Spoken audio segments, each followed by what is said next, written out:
अस्सलामुअलैकुम। आप देख रहे हैं प्रोग्राम मुनीर मेमन के साथ। कल जिस अंदाज से हमने प्रोग्राम किया था और हमने बताया था कि वजीर आजम पाकिस्तान जनाब इमरान खान साहब ने जिस अंदाज में आवाम से गुफ्तगू करते हुए जो कुछ मैसेजिंग की, जो कुछ गुफ्तगू की, उस गुफ्तगू से ये बात तो आया हो चुकी थी कि कुछ ना कुछ बड़ा होने जा रहा है, जिसका इंदिया हमने कल के प्रोग्राम में आपको दिया था कि शहजाद अकबर साहब को लेके काफी सारी गुफ्तगू चल रही है और पसे पर्दा बहुत से मामला आते हैं जिनके ऊपर काम होना है। और ये काम हुआ और कल ही के रोज फिर जो खबर निकल के आई कि शहजाद अकबर साहब ने इस्तीफा दे दिया। शहजाद अकबर साहब कोई एक आम शख्सियत नहीं थे। शहजाद अकबर साहब का शुमार पाकिस्तान तहरीक इंसाफ के उन लोगों में होता था, उन नुमाइंदों में होता था जो कि पाकिस्तान तहरीक इंसाफ के सबसे बड़े और मकबूल नारे एहतिसाब को संभाले बैठे थे। और एज अ मुशीर एहतिसाब शहजाद अकबर साहब ने गालिबन 3.5 साल का अरसा गुजारा। इस 3.5 साल के अरसे में बहुत कुछ हुआ, बहुत सी बातें हुई। आज हम इसके ऊपर भी बात करेंगे, लेकिन हम आज प्रोग्राम के इफ्तिताह से पहले एक इब्तिदा में कोशिश करेंगे कि एक बड़े अहम मामले के ऊपर रोशनी डाली जाए। यह अहम मामला है कराची के बाद हमने देखा कि पहले कराची में टारगेट किलिंग हुई, कराची में स्ट्रीट क्राइम बढ़ा और अब ये जो मामलात हैं लाहौर तक पहुंचते जा रहे हैं। और कल लाहौर में एक बड़ा ही दिल खराश वाकया पेश आया कि एक निजी टीवी चैनल के रिपोर्टर हसनैन शाह को कत्ल कर दिया गया। ये तमाम तर सूरत हाल इस बात की तरफ इशारा दे रही है कि इस मुल्क में चाहे वो एक आम आदमी हो या कोई सहाफी हो या कोई भी शख्स हो, उसके लिए मामलाते जिंदगी मुश्किल होते जा रहे हैं। ये लाकानूनियत का जो जिन है ये यकीनी तौर पर बेकाबू हो रहा है और ये कहीं ना कहीं एक पूरे डिजाइन के तौर पे सारी बातें होती हुई नजर आ रही हैं। हमने आपको बताया भी था कि कराची में जो स्ट्रीट क्राइम की सूरत हाल है वो किस नहज पे पहुंचती नजर आ रही है और अब लाहौर में ये सहाफी का कत्ल, मेन लाहौर डेविस रोड पे ये कत्ल होना यकीनी तौर पे काफी सारे मामलात के ऊपर तशवीश का बाइस बनता है। आज इन्हीं सारे टॉपिक्स के ऊपर बात करेंगे और हम कोशिश करेंगे कि पहले जो लाहौर में ये जो सानिया हुआ इसके हवाले से पहले गुफ्तगू करें कि ये मामला क्या है। गजनफर साहब अस्सलाम वालेकुम। जी वालेकुम सलाम जी। गजनफर साहब, एज अ सहाफी हम सब के लिए तशवीश का मामला है कि लाहौर के इलाके में एक और सहाफी को कत्ल कर दिया गया और इस बेदर्दी से कत्ल किया गया। तो सर ये मामला क्या है सर? देखें जी, कल लाहौर में बड़ा एक मतलब गमनाक और खौफनाक वाकया है ये हमारे लिए, क्योंकि लाहौर की तारीख में ये पहला वाकया है कि किसी सहाफी को लाहौर प्रेस क्लब के बाहर जो है वो फायर किए गए हैं या उनको कत्ल किया गया है जी। तो ये हमारे लिए लम्हा फिक्रिया है, हुकूमत के लिए भी लम्हा फिक्रिया है और ये अलार्मिंग सिचुएशन है सहाफत के लिए कि आइंदा जो भी सच बोलेगा या जो सच लिखेगा उसके खिलाफ उसका ये अंजाम किया जाएगा। ये हुकूमत हमारी प्रोटेक्शन कर रही है या ये आज़ादी सहाफत है कि हम अगर हम लिखना चाह रहे हैं तो मैं लिखने को नहीं दे रहा और अगर हम बोलना चाह रहे हैं तो मैं बोलने को नहीं दे रहा। और जिसकी ये हमें मतलब मैं एज अ जर्नलिस्ट और लाहौर प्रेस क्लब का मेंबर होने के नाते शायद ये महसूस कर रहा हूँ कि ये मेरे लिए भी अलार्मिंग है कि सर ये सबके लिए अलार्मिंग है, चाहे वो लाहौर में बैठा हो कराची में बैठा हो। हम तो सब इस बात को लेकर मजीद तशवीश का बायस हो गए कि अब हमें अब इस फोरम पे बैठ के आखिर क्या बात करें। किसी के बारे में अगर सच कहते हैं तो ये ना होगा अगली बार हमारी हो। जी, हम यही सोच रहे हैं कि अब हमने आजादी सहाफत को देखना है या अपनी जानें बचानी है। अब हमने करना क्या है? हुकूमती लेवल पे हमें कोई तहफ़्फ़ुज़ नहीं है, कोई प्रोटेक्शन नहीं है, किसी किस्म की कोई हमें इंश्योरेंस नहीं है कि अगर हम आजादी सहाफत के तहत बोलेंगे, काम करेंगे, कोई कुछ ऐसा करेंगे तो हमें उसका तहफ़्फ़ुज़ दिया जाएगा। तो कल लाहौर के साथी बड़े गमगीन हैं और अफसुर्दा हैं और वाकई जैसे आप बात कर रहे हैं कि उनके ज़हन में ये बात चल रही है कि हम किसके लिए आज़ादी सहाफत कर रहे हैं और कौन सी आज़ादी सहाफत कर रहे हैं जहां पे जाने महफूज नहीं है। और जिन लोगों ने हसनैन शाह को कत्ल किया है, फायर किया है, उनपे 12 बुलेट फायर किए गए हैं, मतलब पूरा ब्रश मारा गया उनको, तसल्ली करके गए हैं। आया वो कितने क्रिमिनल लोग हैं। और लाहौर पुलिस की या पंजाब पुलिस की आप कारकर्दगी देख लें कि अभी तक ये भी सुराख नहीं लगाया जा सका कि आखिर ये माजरा क्या है। गजनफर साहब, ये समझ से बालातर है कि इतना बड़ा हादसा हो जाता है, सानिया हो जाता है डेविस रोड। सर ये बड़ा कोई गहमा गहमी वाला इलाका है, ये अब मैं तो इसी से बताता हूँ जी कि हमने पुलिस से डिमांड किया कि आप इसकी सीसी फुटेज निकलवाएं। तो बड़े मजे की बात है, देखने में यह आ रहा है कि जो कैमरे लगे हुए हैं उन्होंने कहा ये तो सिर्फ गाड़ियों के चलान करने के लिए लगे हुए हैं, इनमें तो कोई फोकस नहीं हो रहा कि वकूआ कहां पे हुआ है और फायरिंग किस तरह से हुई है। ये सिर्फ इशारे की रेड लाइन तक की मार्क करता है कि गाड़ियों को चलान करने के लिए रखे हुए हैं। सेफ सिटी मंसूबा उसका क्या हुआ?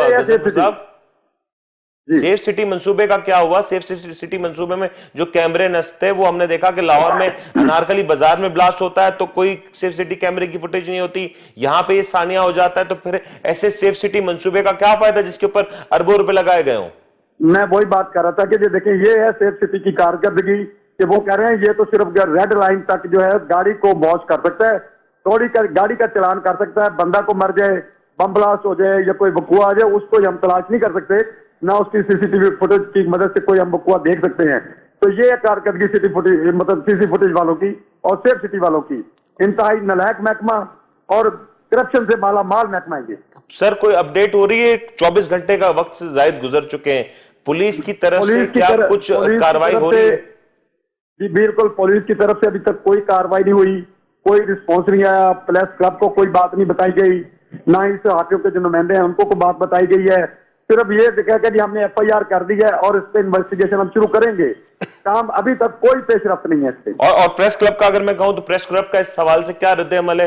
क्योंकि इस अंदाज में तो सहाफती मामला बड़े हद तक ठेस पहुंचेंगे।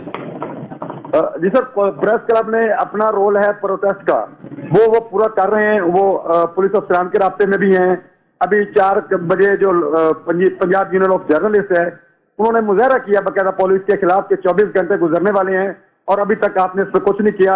आप साथियों को एहतजाज पे, सड़कों पे आने पे या धरने देने पे मजबूर ना करें और साथियों को तफस दिलाएं। आज एक मारा गया है, कल को दूसरा मारा जाएगा, फिर तीसरा मारा जाएगा।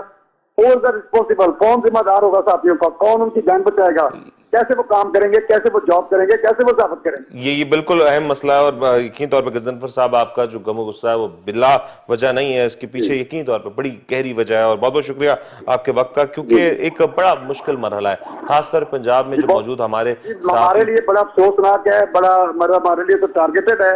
हम तो खौफ ज्यादा है इस बात से कि कल को अगर हमको सर हमारे कराची की भी तमाम तर सहाफती बरादरी, हमारा वीनस चैनल और हमारी तमाम तर टीम आपके साथ मौजूद है और यकीन तौर पे इस मामले को कोशिश करेंगे कि जल्द इसके ऊपर जो कार्रवाई हो सके इसको यकीनी बनाया जा सके। गजनफर रावत साहब आपके वक्त का बहुत बहुत शुक्रिया। ये तमाम तर सहाफियों के लिए एक लम्हा फिक्रिया है, क्योंकि पहले ये जो ट्रेंड था वो कराची के अंदर तो फिर नजर आ जाया करता था कि कराची में सहाफी उस अंदाज से महफूज खुद को महसूस नहीं करते थे और बड़े सारे मामलात में कराची में, क्योंकि आमतौर पर स्ट्रीट क्राइम के मामलात रहते हैं, तो इस वजह से तो ये इश्यूज फिर भी नजर आते हैं। लेकिन पंजाब में ये इस तरह का सानिया होना, लाहौर में मेन डेविस रोड पे जब ये सानिया हुआ तो ये यकीन तो प्रेस क्लब के बाहर इस तरह से इस पूरा बस खाली कर दिया गया हसनैन शाह को और उसकी वजह से हसनैन शाह शहीद हुए। ये तमाम तर इस वक्त इदारे जो पंजाब में काम कर रहे हैं, पाकिस्तान की जो मौजूदा लॉ एनफोर्समेंट एजेंसी के जो जामिन हैं, उन तमाम तर इदारों को ये देखना होगा कि आखिर ये रवैया, ये जो परवान चढ़ रहा है, इसको कैसे रोका जाए। कि लाहौर में चंद ही दिनों में दूसरा बड़ा एक इंसिडेंट है, क्योंकि चंद रोज कबल हमने देखा अनारकली बाजार में एक बड़ा ही दिलखराश सानिया हुआ। अनारकली बाजार के मेन दरवाजे के ऊपर बम लगा दिया गया, जिसके बाद बहुत से लोग इसकी वजह से शहीद हुए, जख्मी हुए। और इसके बाद अब लाहौर में जो सहाफती बरादरी है, ये सरापा एहतजाज है। सहाफ़ियों का जो मौजूदा मामला है वो बहुत ज़्यादा इस हवाले से परेशान नज़र आते हैं। इसी के हवाले से हमारे साथ इस वक्त टेलीफोन लाइन पे मौजूद हैं कमर भट्टी साहब, पंजाब यूनियन ऑफ जर्नलिस्ट के सदर हैं। इनसे ज़रा जानते हैं कि पंजाब में जो जर्नलिस्ट बरादरी है, सहाफ़ती बरादरी है, वो इस सानिया के बाद क्या महसूस कर रही है और आगे का लाएअमल क्या होगा। कमर साहब अस्सलाम वालेकुम। जी वालेकुम अस्सलाम। कमर साहब, पहले तो ये एक सानिया जो हुआ लाहौर में, पहले अनारकली बाजार में धमाका हो जाता, फिर सहाफियों के ऊपर जिस अंदाज में हमला होता है, एक ये बड़ा दिलखराश सानिया था। तो as a president Punjab union of journalist के आप क्या कहना चाहेंगे सर इस बारे में? देखिए, हम तो पहले भी ये समझते हैं कि पाकिस्तान के सहाफी जो है वो किसी भी तरह जो है वो पुरअमन माहौल में और एक सिक्योर माहौल में अपने पेशा वाराना फ़राइज़ सर अंजाम नहीं देते। यहाँ हमें हुकूमतों की तरफ से भी थ्रेट्स का सामना होता है, यहाँ हमें मुख्तलिफ माफियाज की तरफ से भी थ्रेट्स का सामना होता है, यहाँ दहशतगर्द अनासर की तरफ से भी जो है वो थ्रेट्स की और इस तरह की सूरत का हमें सामना करना पड़ता है। और कभी भी किसी भी हुकूमत ने अपनी इस जिम्मेदारी को कबूल नहीं किया कि सहाफियों को तहफ़्फ़ुज़ देने के लिए अमली इक़दाम कर सके। तो ये तो हमें लाहौर में तो नजर नहीं आता था इस तरह का मसला। लाहौर तो कंसिडरेबली सेफ समझा जाता था। लाहौर में भी देखे तवातुर से ये वाकयात हो रहे, ये क्या माजरा है कमर साहब? देखिए, लाहौर को कागजात की हद तक आप सेफ सिटी कह सकते हैं।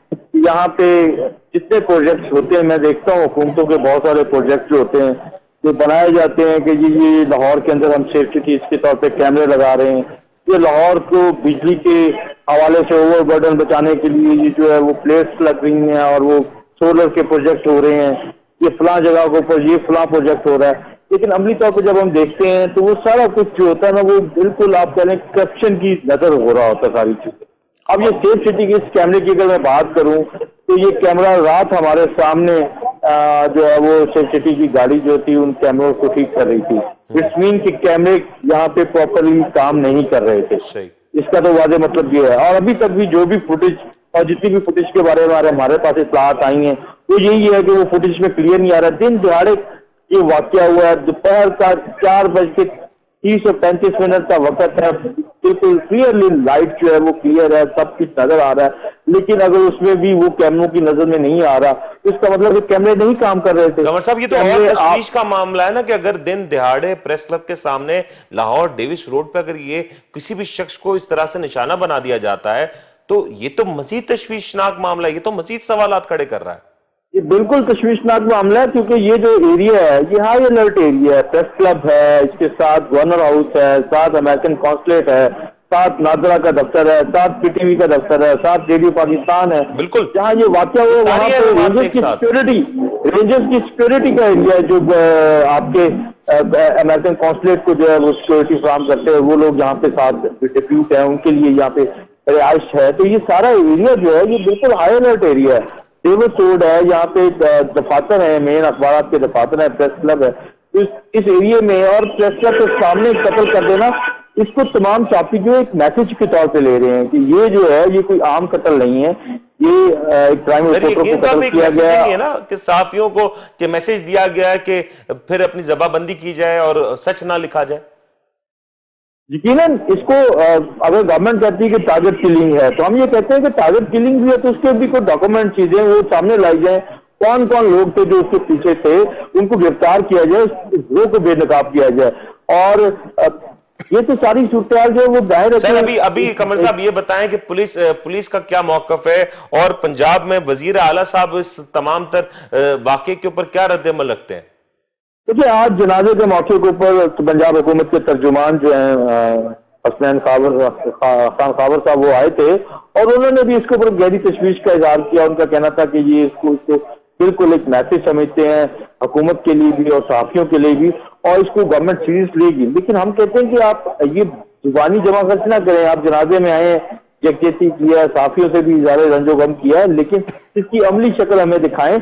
ये ना हो कि सहाफी इसी तरीके से मरते रहें। और ये पूरी दुनिया रिपोर्ट कर रही है कि पाकिस्तान के सहाफी एक ऐसे एनवायरनमेंट में काम कर रहे हैं जिसमें उनकी जिंदगी जो है दांव पे लगी हुई है। मुश्किल तरीन मुल्कों में से एक मुश्किल मुल्क बन गया पाकिस्तान सहाफियों के हवाले से, उनको अपने पेशा वाराना फराइज के हवाले से बहुत मुश्किल का सामना करना पड़ता है, उनको जान से हाथ धोने पड़ते हैं। कंवर साहब, क्या लाएअमल होगा, क्या एक्सपेक्ट किया जा रहा है कि पुलिस की तरफ से कब तक कोई पॉजिटिव रिस्पॉन्स आ सकेगा, और अगर नहीं आता तो पीयूजे का क्या मौकफ रहेगा इसके बारे में? देखिए, इसके ऊपर आज पूरे मुल्क में Pakistan federal union of journalist ने पीयूजे की रिक्वेस्ट के ऊपर पूरे मुल्क में एहतजाज का एक कॉल दी थी। पूरे मुल्क में एक भरपूर एहतजाजी मुजाहरे किए गए, लाहौर प्रेस क्लब में भी किया गया।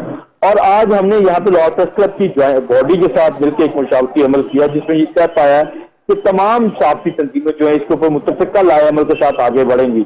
और जितने भी लाहौर प्रेस क्लब और पंजाब असेंबली प्रेस गैलरी और लाहौर की जो पंजाब यूनियन ऑफ जर्नलिस्ट और बाकी जो तंजीमें वो मिलकर एक इत्यादि लाएअमल तरतीब देंगी। तो काफी इस इशू के ऊपर मुतहद है।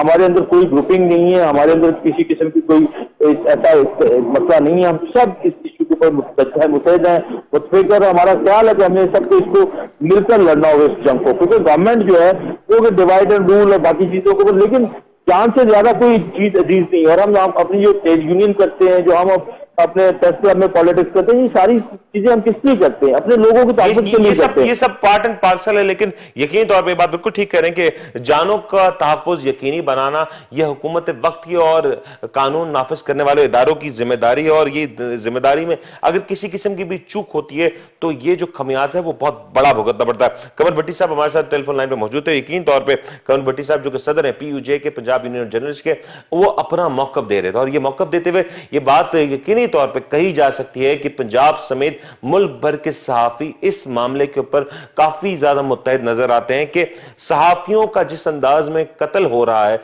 ये कत्ल नहीं होना चाहिए। ये कोई आम वाकया नहीं है, कोई टारगेट किलिंग का नॉर्मल वाकया नहीं है। प्रेस क्लब के सामने अगर किसी को कत्ल किया जाता है तो ये यकीनी तौर पे एक सिग्नलिंग है, एक मैसेजिंग है कि ये पाकिस्तान में जो सहाफती तबका है उसके लिए खतरे की घंटी बज चुकी है। सच लिखने के ऊपर, सच बोलने के ऊपर पाबंदी लगाई जा रही है। और ये पाबंदी किसकी जानिब से लगाई जा रही है? कौन नहीं चाहता कि सहाफी सच लिखें? कौन नहीं चाहता कि सहाफी लिखें कि वो कुछ जो हो रहा है माशरे में उसकी सही तौर पर तस्वीर खींचे? ये तमाम तर सवालात खड़े हो रहे हैं। इन तमाम तर सवालात के जवाबात किससे मिलेंगे ये तो वक्त बताएगा। लेकिन इस वक्त कानून नाफिज करने वाले इदारे, लॉ एनफोर्समेंट एजेंसीज के लिए ये एक मुश्किल मरहला है कि पाकिस्तान में मौजूदा लहर ये इसको कंट्रोल किया जा सके। इस वक्त हमारे साथ हमारे ब्यूरो चीफ लाहौर मौजूद है आसिम अमीन साहब। जरा इनसे भी एक मौकफ लेते हैं क्योंकि आसिम साहब बहुत क्लोजली वॉच करते हैं और पंजाब में जो कुछ नकलो हरकत होती है, जो कुछ अपडेट्स आप हमारे चैनल पे देखते हैं वो तमाम तर पंजाब ब्यूरो से हमारे पास आ रही होती है। तो आसिम साहब जरा पहले तो ये अफसोस का मामला है कि जो कुछ हो रहा है पंजाब में सहाफियों के हवाले से, कुछ निकल के आया, कुछ हो रहा है, कोई डेवलपमेंट हो रही है इस केस के हवाले से? जी अस्सलाम वालेकुम। जी वालेकुम सलाम। इंतहाई अफसोसनाक खबर से आगाह करता चलूं कि कल दिन दहाड़े हुसनैन शाह, एक सहाफी निजी टीवी चैनल का, जिसको प्रेस क्लब के सामने कत्ल कर दिया गया। मैं दोबारा आपको बताता चलूं, लाहौर प्रेस क्लब के सामने कत्ल कर दिया गया। और उसके इर्द गिर्द आपको इतने सात इदारे बैठे हैं। अमेरिकन कौंसल का ऑफिस है, गवर्नर हाउस है, लाहौर प्रेस क्लब है और अदर सरकारी गैर सरकारी इदारे सारे बैठे। और एक दो नामालूम अफराद आते हैं, गाड़ी का शीशा तोड़ते हैं और पूरा ब्रस्ट मार के एक मैसेज दे के जाते हैं कि ले ये कुछ हम कर सकते हैं। उनके लिए कोई भी चीज नामुमकिन नहीं है। तो आसिम साहब ये जो आप फरमा रहे हैं ये तशवीशनाक तो है कि किसी भी इंसानी जान को का कत्ल कर देना, फिर एक सहाफी का कत्ल और वो भी प्रेस क्लब के सामने, ये तो मजीद काफी सारे सवालात खड़े कर रहा है। ये तो बहुत सारे चीजों की तरफ निशानदेही कर रहा है। आखिर में सहाफी का क्या करेंगे इस वाकये के बाद? तो यकीन तौर पर बड़े सारे सहाफियों में गम और गुस्सा भी होगा और कुछ परेशान भी हुए होंगे। तमाम सहाफी जो उनसे हैं इस टाइम गुस्से से भरे पड़े हैं, क्योंकि अब सबको ये मैसेज जो दिया उन्होंने एक सहाफी को के लिए नहीं दिया, ये तमाम तर सहाफियों के लिए दिया। जितने यूनियन के लीडर थे उनके लिए दिया, जो सतूर थे प्रेस क्लब के सेक्रेटरी सतूर या अदर जहां जहां प्रेस क्लब है, उनको एक मैसेज दिया गया कि हम आपके घर में घुस के भी हम ये काम कर सकते हैं। ये आप समझे कि ये एक दहशतगर्दी है। ये ऐसा नहीं है कि ये आप उसको कहें टारगेट किलिंग है। ये उन्होंने बताया कि ये एक दहशतगर्दी की बदतरीन मिसाल है।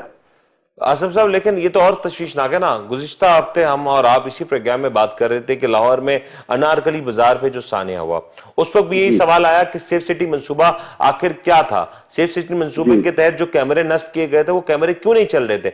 इस बार भी यही कुछ सूरत हाल नजर आ रही है। मैं बहुत ही अफसोस से आपको बताता चलूं कि अरबों रुपए का ये प्रोजेक्ट जो सेफ सिटी के नाम पे लगाया गया, उसके बहुत बेशुमार 75% कैमरास जो उनसे हैं वो नहीं चलते।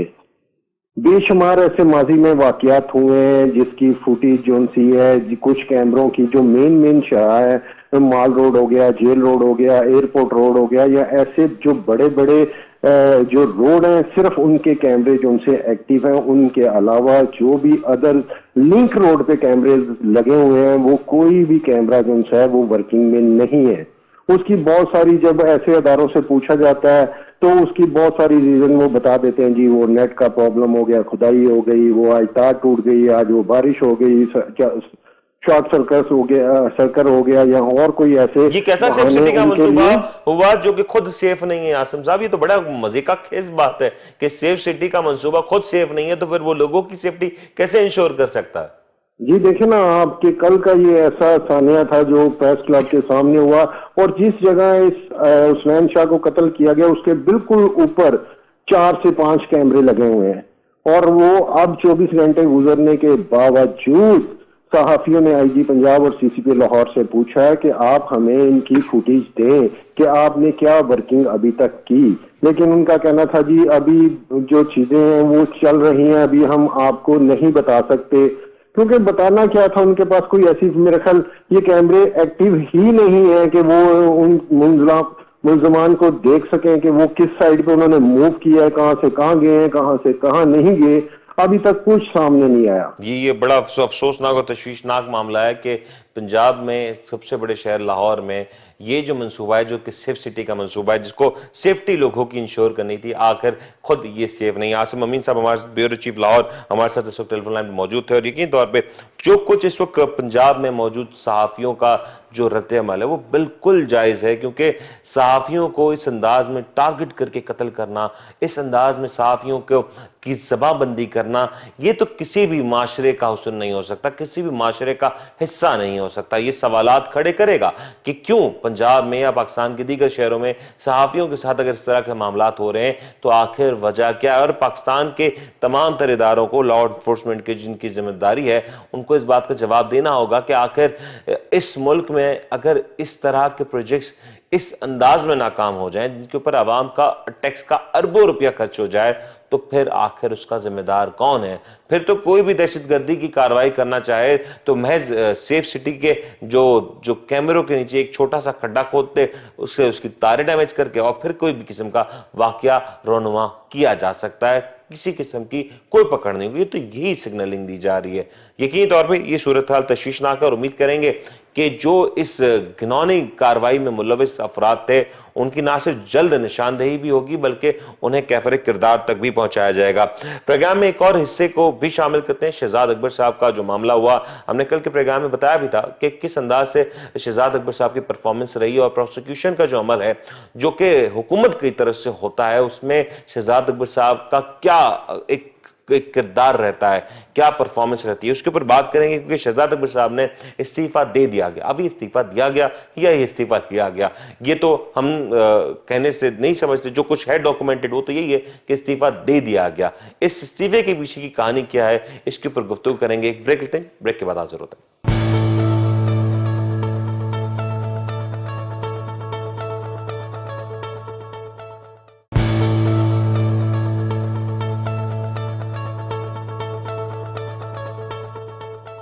वेलकम बैक जनाब। अभी बात हो रही थी एहतिसाब की, और एहतिसाब के हवाले से हमने प्रोग्राम के इब्तिदा में जिस तरह से आपको बताया था कि शहजाद अकबर साहब जो कि मुशीर बराए एहतिसाब थे, पाकिस्तान तहरीक इंसाफ का एक मकबूल नारा एहतिसाब का नारा था, जिसके हवाले से ये काफी ज्यादा सरगर्म नजर आते थे। एहतिसाब के नारे तले पाकिस्तान तहरीक इंसाफ ने अवाम को काफी सारी उम्मीदें दिलाई, और यही शहजाद अकबर साहब इन 3.5 साल के जो अरसा रहा, इस 3.5 साल के अरसे में अक्सर टीवी चैनल, न्यूज चैनल्स के सामने आके बड़ी सारी बातें करते थे, डॉक्यूमेंट्स दिखाते थे। तो आखिर अब अचानक ये जो रेजिग्नेशन हुआ उसके पीछे वजूहात क्या है, इसी हवाले से गुफ्तगू करने के लिए हमारे साथ सीनियर सहाफी जनाब मीर असलम रिंद साहब मौजूद हैं। इन्हीं से जरा जानते हैं कि रातों रात ये तब्दीली क्यों हुई, जबकि 2 दिन पहले वजीर आजम पाकिस्तान ने अवाम से एक भरपूर गुफ्तगू की, खिताब किया। इस सब के बाद ये तब्दीली आखिर क्या वजह है? असलम साहब अस्सलाम वालेकुम।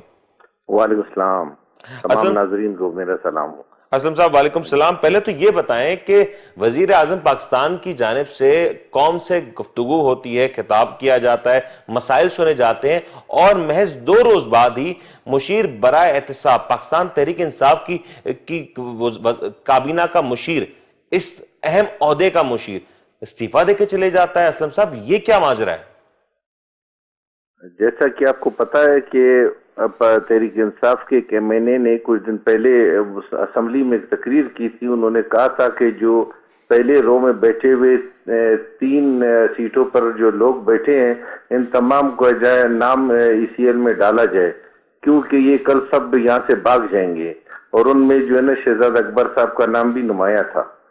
तो ये जो शहजाद अकबर साहब है, इन्होंने 3 साल तक अवाम को सिर्फ उम्मीद दिलाई, झूठी उम्मीद दिलाई कि हम पैसे लेकर आएंगे, हम जो है ना केसेस को जो है ना परसू करेंगे, हमारे पास बहुत सारे सबूत हैं। लेकिन रिजल्ट से पता चला ये तमाम इनकी बातें झूठ और फरेब के सिवा कुछ भी नहीं थी। गवर्नमेंट का, अवाम के टैक्स का अरबों रुपए इन्होंने जाया किया।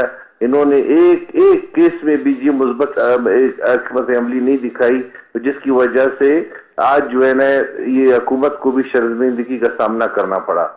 असलम साहब ये समझ से बालातर है।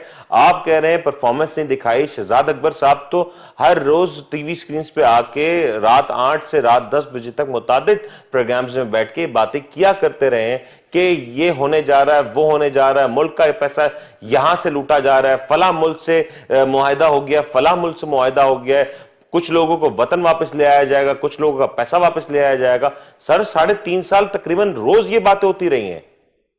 सर आपने देखा होगा कि पिछले साल एक बाकायदा बैन अवी रिपोर्ट आया था कि शहजाद अकबर साहब ने एक डील के तहत जो है ना एक कंपनी के साथ जो डील की थी, उसमें इसने जो कमीशन हासिल किया था।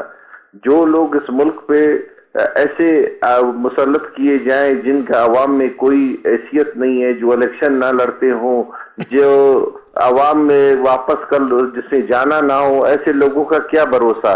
इन्होंने सिर्फ अपने वो मराहत और तनख्वाहें और पैसा लूटने के खातिर अवाम को झूठी उम्मीदें दिलाते हैं। इन्होंने 3 साल में एक भी, मैं कहता हूँ, एक भी केस जो है पाकिस्तान के मुफाद में नहीं किया, सिर्फ लोगों के साथ झूठ बोला। मेरा तो आपके चैनल के तवज्जुह से जो है ना असादारों से वो इल्तिजा है कि इसका नाम ECL में डाला जाए और इनसे बाकायदा इसके खिलाफ जो है ना कार्रवाई की जाए कि इन्होंने 3.5 साल मुल्क और कौम का टाइम जाया किया, पैसे जाया किए और प्रोग्रेस इन्होंने कुछ भी नहीं दिया। और ये तो जी पैसे जितने हैं ये तो अवाम के टैक्स का पैसा है, ये किसी के जात का या किसी के बाप दादा के जो है जायदाद के पैसे तो नहीं थे। असलम साहब लेकिन ये बात तो समझाएं कि क्या वजह है कि तहरीक इंसाफ की काबीना में रातों रात लोग शामिल हो जाते हैं, फिर रातों रात चंद ही घंटों के अंदर वो लोग जो कि एक वक्त में लगता है कि बड़ी एक्टिव है और उनके बगैर काबीना अधूरी सी हो सकती है, वो लोग बिल्कुल रेजिग्नेशन दे के चले जाते हैं।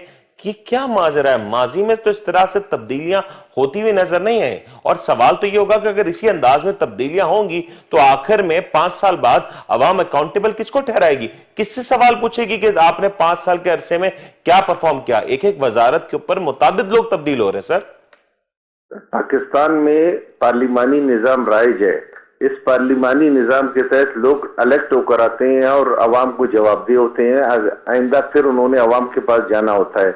ये पहली हुकूमत हम लोगों पर ऐसे मुसल्लत की गई है जिसमें सिलेक्टेड लोगों को जो है पर वजीर बनाया गया है। हमारे मुल्क के तमाम खुफिया राज, असास राज इनके हवाले किए गए हैं। आपको पता है इससे पहले खातून बुलाया गया था जिनको तमाम मुल्क के पार्लियामेंट के और IT के जो है ना राज दिए गए थे, वो भी छोड़ के चली गई।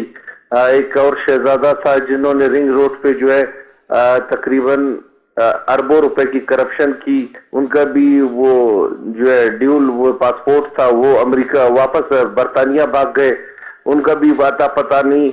ये जो और लोग भी कई, ये गिल साहब है, आपने आज से पहले इनका नाम नहीं सुना होगा, रोजाना टीवी पर बैठ के एंकर्स को बुरा भरा बोलते हैं, पाकिस्तान के अवाम को बुरा बोलते हैं, सबको चोर समझते हैं, सारे सियासी लीडरों के खिलाफ बातें करते हैं। आप देखेंगे एक दिन सुबह खबर आएगी ये भी मुल्क छोड़ के भाग गए हैं। इसके अलावा सिक्योरिटी जो एडवाइजर है वो भी अमेरिकन शहरी हैं, वो भी पाकिस्तानी शहरी नहीं है। ये सब सिलेक्टेड लोग हैं, इनको हम लोगों पे मुसल्लत किया गया है।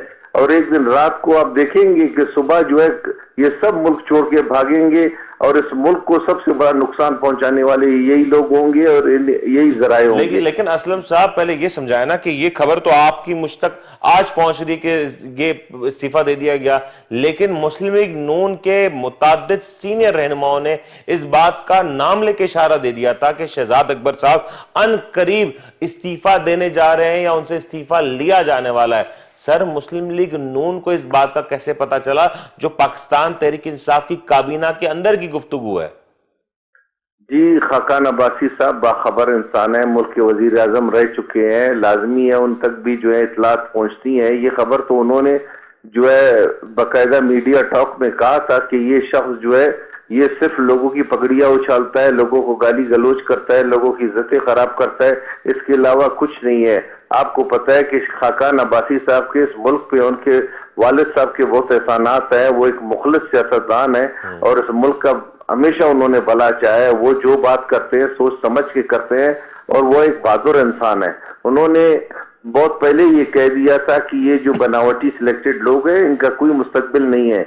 मैं भी तहरीक इंसाफ के एमएनए के तरह अपने मुल्क के सियासतदानों से रिक्वेस्ट करूंगा, ये जो गैर पार्लिमानी लोग हैं, सिलेक्टेड लोग हैं, इन सब के नाम ईसीएल में डाले जाए और उन पर पाबंदी लगाई जाए कि 5 साल तक कोई भी इस मुल्क से बाहर नहीं जाएगा, ताकि इनके पास जो राज है, जो इनके जो है ना असासे, इन सब को चेक किया जाए कि इन 3.5 साल में इन्होंने इस मुल्क में क्या लूटा है, क्या जो है करप्शन की है। ये तो फिलहाल मीडिया इनक्यास में है।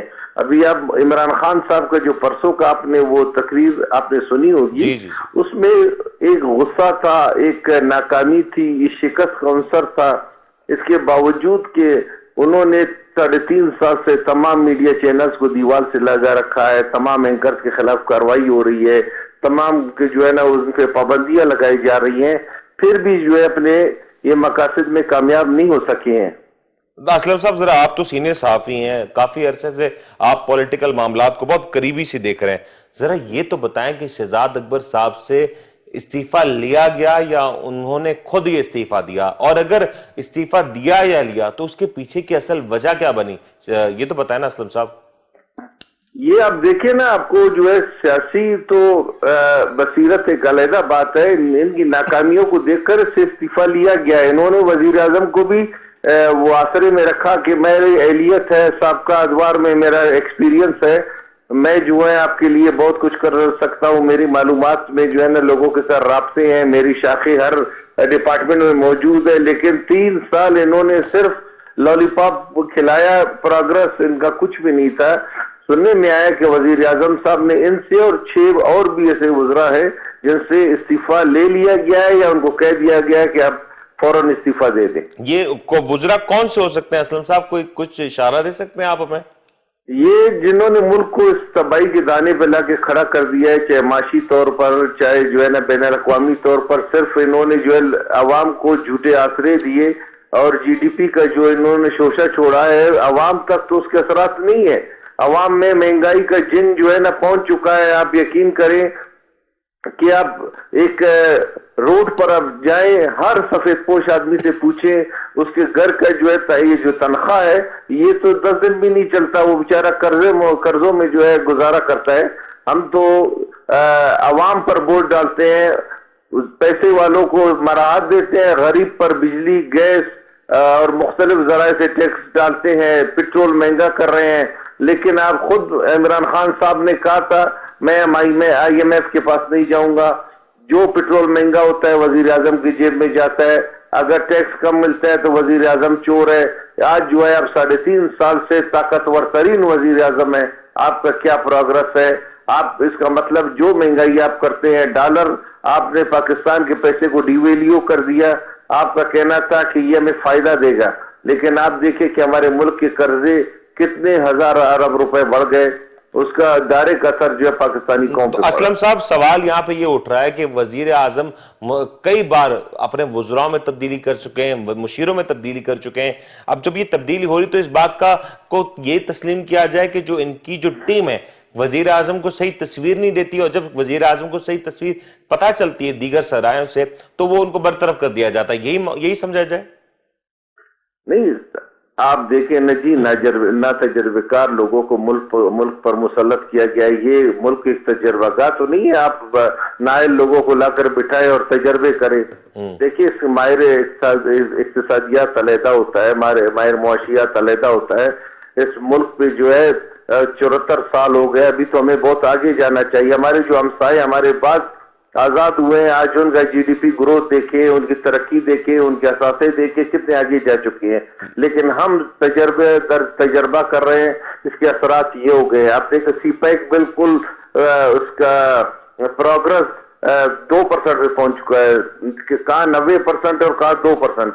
इसी तरह रिजर्व जो है आप हमारे सिर्फ जो है ना कर्जे लेकर बढ़ाए जा रहे हैं और उनको शो किया जा रहा है कि हमारे असासे बढ़ रहे हैं। लेकिन आप अपने देखे आपके कर्जाजात भी बढ़ रहे हैं। आप बैनुल अक़वामी बैंकों से जो है पैसे कर्ज ले रहे हो, यहाँ तक कि अभी तो दिफा के पैसे भी जो है वो पूरे नहीं हो रहे, आप उनके लिए भी कर्ज ले रहे हो। इसका मतलब आप मुल्क के साथ ज्यादती कर रहे हो। ठीक हो गया असलम साहब, आपका मौकफ आगे यकीन तौर पे बड़ी तशवीशनाक सूरत हाल है कि शहजाद अकबर साहब जो कि मुशीर एहतसाब रहे हैं और वजीर आजम इमरान खान साहब के काफी करीबी साथियों में इनका शुमार रहा, क्योंकि 3.5 साल के अरसे में जिस अंदाज में शहजाद अकबर साहब मीडिया टॉक्स में मुख्तलिफ प्रोग्राम्स में आके बताया करते थे, लोगों को कहीं ना कहीं उम्मीद चली थी कि शायद पाकिस्तान से जो लूटी हुई रकम, जिसकी बातें पाकिस्तान तहरीक इंसाफ की सीनियर क़यादत अक्सर किया करती है, वो लूटी हुई रकम शायद आज कल में वापस आ जाए। लेकिन ये आजकल होते होते गालिबन 3.5 साल का अरसा गुजर गया और अब आलम यह है कि 3.5 साल बाद शहजाद अकबर साहब ने या तो इस्तीफा दे दिया या इस्तीफा ले लिया गया। अब सवाल यहां पे ये उठता है कि इस बचे कुछ अरसे में जो भी नया शख्स आता है उसके लिए क्या ये मुमकिन होगा कि वो ये तमाम तर वादों की, तमाम तर दावों की अब उस अंदाज में तर्जुमानी कर सके? ये एक बड़ा सवाल है, इसके ऊपर मजीद बात करेंगे। एक वक्फा लेते हैं, वक्फे के बाद हाजिर होते हैं।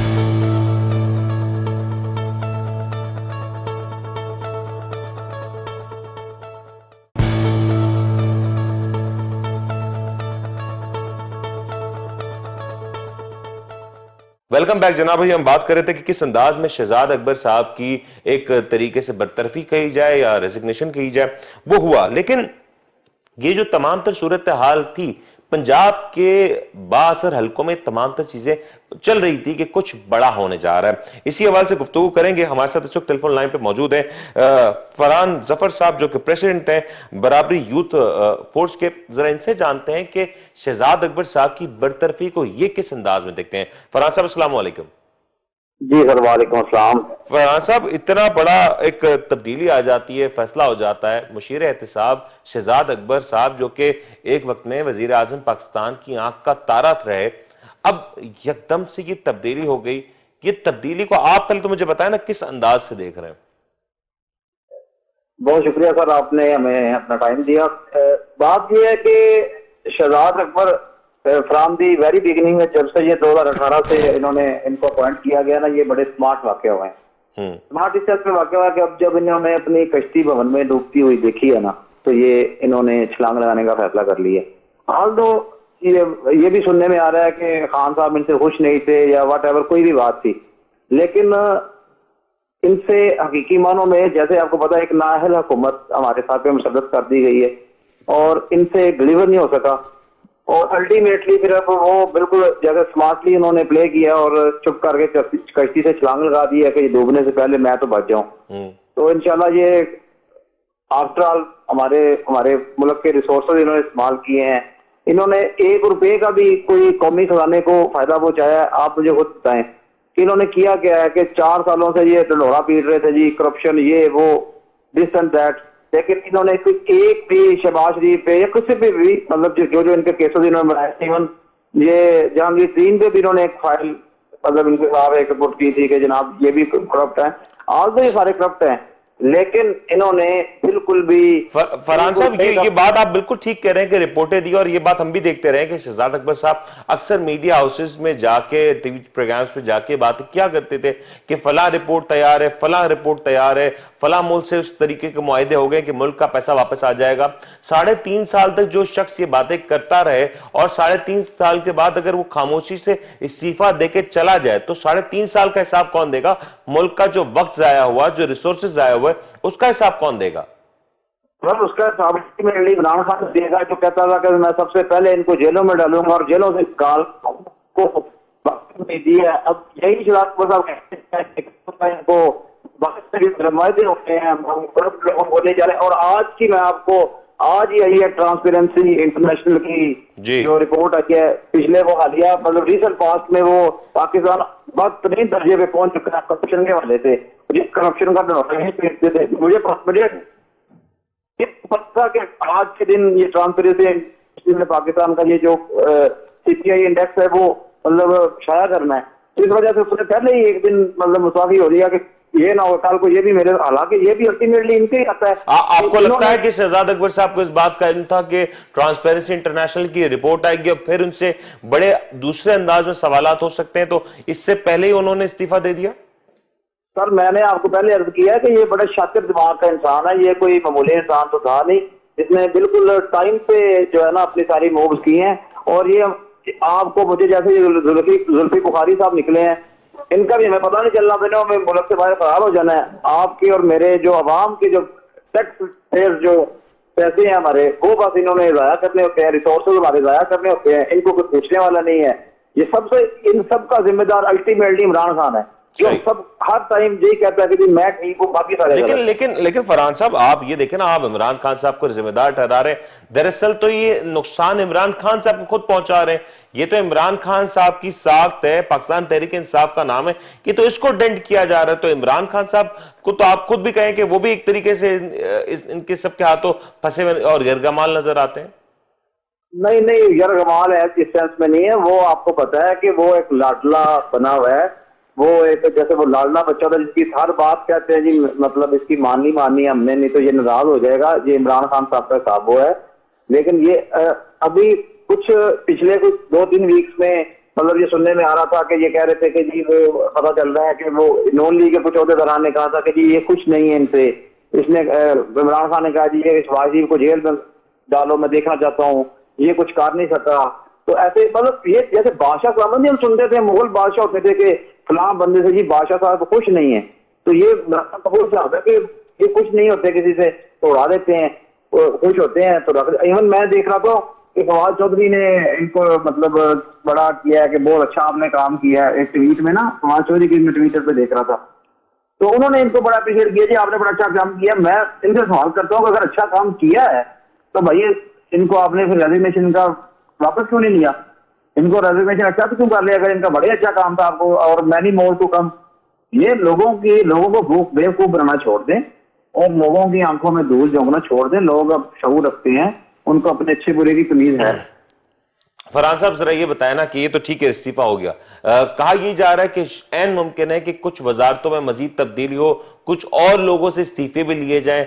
ये होता हुआ देख रहे हो, बिलखुसूस पंजाब की पॉलिटिक्स पे इसका क्या असर पड़ेगा? अगर पंजाब की ग्राउंड रियलिटीज की बात करें तो वो क्या नजर आ रही है आपको? सर बतौरे पॉलिटिकल वर्कर, एक पॉलिटिकल स्टूडेंट, मैं तो इस सारी कुछ आते हुए देख रहा हूँ। जिस तरह के हालात पैदा हो रहे हैं, जिस तरह की डेली बेसिस पे नई इंप्रूवमेंट्स आ रही हैं, जिस तरह के नए दावे आ रहे हैं, कभी वो नून लीग की तरफ से आते हैं, कभी वो पीपल्स पार्टी की तरफ से आते हैं, तो ये सारे लोग मतलब एक ही तरह की वही फिर अच्छा यही सियासत अगर दूसरी की पार्टी करे तो ठीक होती है, अगर पीपल्स पार्टी और नॉन लीग मिलके ये सियासत करें तो ये फिर ठीक है। मैं तो इनके मतलब इनके ओछे हथकंडों से हैरान हूं कि ये मतलब आप जैसे आपने कहा कि बिल्कुल ये अभी बड़े शातिर लोग होंगे जो अभी टाइम पे निकल जाएंगे, कल को वो पार्टी बदल के। अभी तो मुझे लगता है मैं आपके ऑन रिकॉर्ड कहना चाह रहा हूँ कि जो हमारी असेसमेंट है उसके मुताबिक जाने वाला है, क्योंकि जितना बड़ा फसली बटेरा वो है उतना पाकिस्तान की सियासत में कोई आज तक नहीं है। तो वो भी बन के सामने आ जाऊँ। इस तरह शातिर होने को टाइम से आपको निकल से रहता है।